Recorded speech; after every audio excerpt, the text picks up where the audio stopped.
ஹரே கிருஷ்ணா. பரம ஜெயதே ஸ்ரீ கிருஷ்ண சங்கீர்த்தனம். ஜெய் சில குருதேவ். பகவத்கீதை 4ஆம் அத்தியாயம் செயல்கள் சம்பந்தமான ஞானத்தை பற்றி சொல்லக்கூடிய அத்தியாயம்.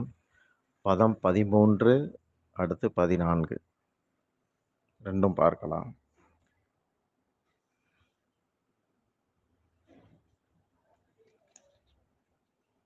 சதுர்வர்ணம் மயா சிருஷ்டம் குண கர்ம விபாகச்ச தஸ்ய கர்த்தாரம் அபிமாம் சித்திய கர்த்தாரம் அவ்யயம். 4 வர்ணங்கள் குணம் அதன்படியான செயலை தழுவி என்னால் படைக்கப்பட்டது. படைத்தவன் நான் என்றாலும் அழிவற்ற நான் எந்த செயலுக்கும் கர்த்தா அல்ல என்பதை அறிந்து கொள்வாயாக. விளக்கம். ஆதியிலிருந்தே 4 வர்ணங்கள் உண்டு. இது குணம் கர்மம் இதுக்கேற்ப பகவான் படைச்சிருக்கிறார். வேதியர், வேந்தர், வணிகர், வேளாளர் அப்படின்னு சொல்லலாம். 4 வர்ணம் அப்படிங்கிறது எல்லா ஜீவராசிகளுக்கும் பொருந்தும். பகவான் இதுகளுக்கு அப்பாற்பட்டவர். லோக செயல்பாடுகளுக்காக, லோக சுழற்சிக்காக இந்த 4 பிரிவுகளை பகவான் வச்சிருக்கிறார். எப்படி ஒரு குடும்பம் அப்படின்னா 4 விதமான தொழிலும் அங்கே இருக்கிற மாதிரி, உடம்புல பல அங்கங்கள் இருக்கு, எல்லாமே தேவையானது, மதிக்கத்தக்கது. அதே போல 4 இந்த வர்ணங்களும் மதிக்கத்தக்கது. இதில் உயர்வு தாழ்வு கிடையாது. இந்த 4 பிரிவுகளை மனுஷன் மட்டும்தான் புரிஞ்சிக்க முடியும். கொஞ்சம் புத்தி கம்மியாக இருக்கிறவங்க இதை வச்சு தந்திரமாக அரசியல் பண்ணுறது உண்டு. தலைவர்கள்னு பொதுவாக தங்களை சுற்றி ஒரு கூட்டத்தை வச்சுக்கிட்டு சுகபோக பழப்பு நடத்துகிறவன் இப்படி பேசுறது உண்டு. ஆனால் சாஸ்திரங்களை முடிவெட்டும் போது கூட, தலைக்கு முடிவெட்டும் போது அந்த முடிவெற்றவர்கிட்ட பிரார்த்திக்கிற மாதிரி ஒரு ஸ்லோகம் சொல்லப்பட்டிருக்கு. அப்படியே எல்லாருக்கும் சம மரியாதை தான் இருக்கு. ஒரு இப்போ பறவைகளில் கிளி சாந்தமானது, புறா கொஞ்சம் ரஜோகுணம் கலந்தது, பருந்து கருடன் தனி ரஜோகுணம், கழுகு மாதிரியான பறவைகள்லாம் ரஜோவும் தமோகுணமும் கலந்தது, காகம் தனி தமோகுணம். பிராணிகளில் பசு சாந்தமானது, புலி சிங்கம் ரஜோகுணம், கரடி பன்றி தனி தமோகுணம். இப்போது கிளி சாப்பிட்ற போது, பசு சாப்பிட்ற போது பார்க்க ஆசையாக இருக்குது. அவைகள்லாம் சாந்த குண பிராணிகள். தமோகுண பிராணிகள் சாப்பிட்றத பார்க்க அருவருப்பாக இருக்கும். ரஜோகுண பிராணிகள் சாப்பிட்றத பார்த்தா பயமாக இருக்கும். குணம் ஒருத்தருக்கு 10 விஷயங்களால் நிர்ணயமாகிறதாக பாகவதத்தில் பகவான் கிருஷ்ணர் சொல்கிறார். குடிக்கிற தண்ணீர், படிக்கிற புத்தகம், ஜன்மம், சகவாசம், நினைவுகள், பழக்க வழக்கங்கள், தேசம், காலம், கர்மம், அடுத்து உச்சரிக்கிற மந்திரங்கள், இதெல்லாம் சேர்ந்து குணத்தை நிர்ணயம் பண்ணுது. சத்துவகுணம் நிறைந்தவன் பிராமணன், ரஜோகுணத்தில் கொஞ்சம் சத்துவகுணம் கலந்தவன் சத்திரியன், ரஜோகுணமும் தமோகுணமும் கலந்தவன் வைசியன், தனி தமோகுணம் சூத்ரர். இப்படி இருக்கு. சத்துவகுணம் வெண்மை நிறம், ரஜோகுணம் செந்நிறம், தமோகுணம் கருப்பு நிறம். இயல்பு அப்படிங்கிறது அந்த கரணத்தில் உள் மனசில் உள்ளது, ஸ்தூலத்தில் கிடையாது. வெளிநாட்டுக்காரன் வெள்ளையா இருக்கிறதுனால சத்துவகுணம் அப்படின்னு சொல்ல முடியாது.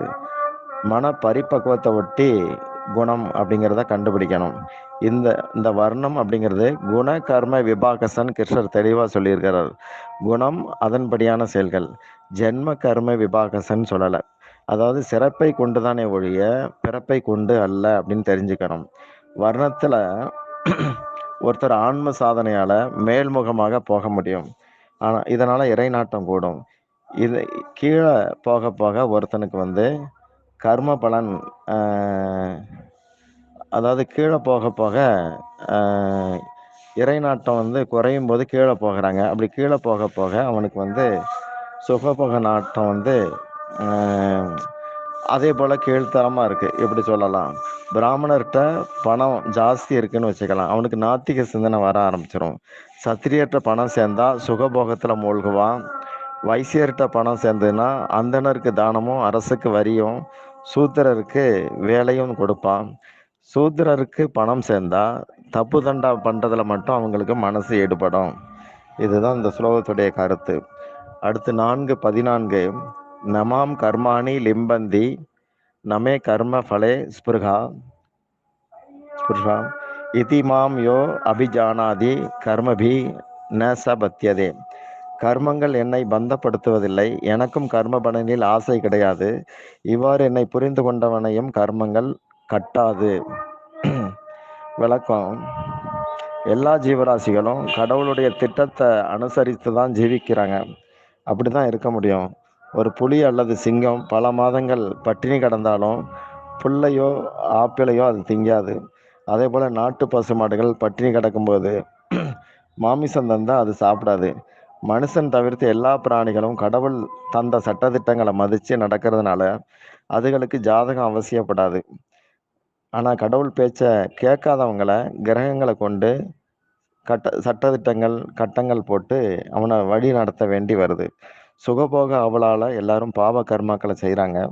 செய்ய வேண்டியதை செய்யாம விடுறதும் பாவம்தான். செய்யக்கூடாததை செய்தாலும் பாவம்தான். அர்ஜுனன் செய்ய வேண்டியதை செய்யாம இருக்க நினைக்கான். செஞ்சா பாவம் வரும் கிருஷ்ணர்கிட்ட அவன் சொன்னான். கிருஷ்ணரோ செய்யாம இருந்தாதான் பாவம் வரும் அப்படிங்கிறார். எல்லாருக்கும் மனசுல தனித்தனியா ஒரு திட்டம் இருக்கு. அதுல சுய சுக ஆவலும் எதிர்பார்ப்பும் இருக்கு. எதிர்பார்ப்பு கூடும்போது அஹ், அவங்களுக்கு புத்தி நேர்மையா இருக்காது. உலகத்தை ஆதிக்கம் செய்ய ஆசைப்பட்டு அவங்களுக்கு தகுதி, அதாவது லோகத்துல ஏதாவது ஒரு அந்தஸ்து கிடைச்சதுன்னா இந்த உலகத்தை ஆதிக்கம் செய்ய ஆசைப்பட்டு சட்டப்படியான திருடங்களா மாறிடுறாங்க. ஒவ்வொரு விஷயத்திலையும் ஆசை தர்மத்தை மீற வைக்கும். இப்போ வர்ணாசிரம தர்மத்தின்படி நடக்கும் சமுதாயம் நன்கு படிப்படியா முன்னேறி வர்றத நாம பல இடங்கள்ல பார்க்கிறோம். தத்தம் கடமைகளை செய்யும்போது முன்னேற்றம் உண்டு. அதுல பாவம் கிடையாது. ஆசையால மன விகாரம் உண்டாகி செயலை செய்யறவங்களை கர்ம பந்தம் பீடிக்கும். பகவான்கிட்ட நான் எனது அப்படிங்கிற அகங்காரம் சுத்தமா கிடையாது. அதனால அவரை கர்ம வினைகள் கட்டுப்படுத்தாது. பற்றில்லாம மமகாரம் இல்லாம தன்னுடைய கடமைன்னு யார் செயல்படுறானோ அவனை கர்மபந்தம் கட்டுப்படுத்தாதுங்கிறார். சில பிரபுபாதா ஒரு முறை சொல்லும்போது, தயவு செய்து கிருஷ்ணரை புரிஞ்சிக்க முயற்சி பண்ணுங்க, அதுதான் வாழ்வின் மிக உயர்ந்த வெற்றின்னு சொல்லியிருக்கிறார். நம்ம கிட்ட குறைகள் இருக்கிறதுனால செயல்லையும் செயல் பலன்லையும் அந்த குறைகள் ஒட்டிக்கிட்டு இருக்குது. ஒட்டி தான் வெளிப்படுது. பகவானுடைய செயல்கள்ல ஏற்றத்தாழ்வு இல்லை, பாகுபாடு இல்லை, அதனால குறையற்றது. ஒரு இராணுவ வீரன் போரின் போது நாட்டு எதிரிகளை எந்த அளவுக்கு கொல்றானோ அந்த அளவுக்கு அவனுக்கு ஸ்டார் மதிப்பு கூடும். அவன் ஊருக்கு சொந்த விஷயமா யாரையாவது கொன்னுட்டா பிடிச்சி உள்ள போட்டுருவாங்க. பகவான் சொல்படி வர்ண தர்மங்களை கை கொண்டு ஒருத்தன் நடந்து செயல்பட்டானா அதுக்கு பகவானே பொறுப்பு. மீறினா பகவானுடைய சட்டம் என்ன செய்தோ அதுக்கு நாம பொறுப்பு. அழிவற்ற தெய்வீகத்தன்மை, அதாவது பரமாத்மனுடைய இதய இருப்பு, அதை புரிஞ்சுக்கணும். அது புரியாத போது அழியும் பொருட்கள்ல ஆசைகள் உண்டாகுது. விடுபடும்படி செயல்பட சொன்னா மாட்டிக்கிற மாதிரி செயல்படுறாங்க. இதயம் மாசற்று புனிதமாக இருக்கும்போது செயல்களும் மாசற்றதாக புனிதமானதாக இருக்கும். தெய்வீகமான செயல்கள் நம்மளை பந்தப்படுத்தாது அப்படிங்கிறது கருத்து. நம்மோட இருக்கிற உடல் முதலான எந்த பொருளும் நாம கொண்டு வந்தது கிடையாது, போகும்போது கொண்டு போக முடியாது. அது இருக்கும்போது நாம விருப்பப்படி வச்சுக்கவும் முடியல, நினைச்ச மாதிரி அதை எதையும் செய்ய முடியல, அதுகளை உரிமை பாராட்டவும் முடியல. இறைவன் செய்பவராக இருந்தாலும் கர்த்தாங்கிற பெருமிதம் அவர்கிட்ட இல்லை. அவர் அனுபவிப்பாளராக இருந்தாலும் போக்தாங்கிற கர்வமும் இல்லை. நம்மகிட்ட ஒரு வீடு இருக்கு, அதுல என்னுடையது தனது அப்படிங்கிற பாவனை வரலாம். எப்படி வரலாம்னா, நல்ல முறையில் உபயோகப்படுத்தணும், சுத்தமாக வச்சுக்கணும், அந்த மாதிரி ரீதியில் வரணும். ஆனால் உரிமை பாராட்டக்கூடாது.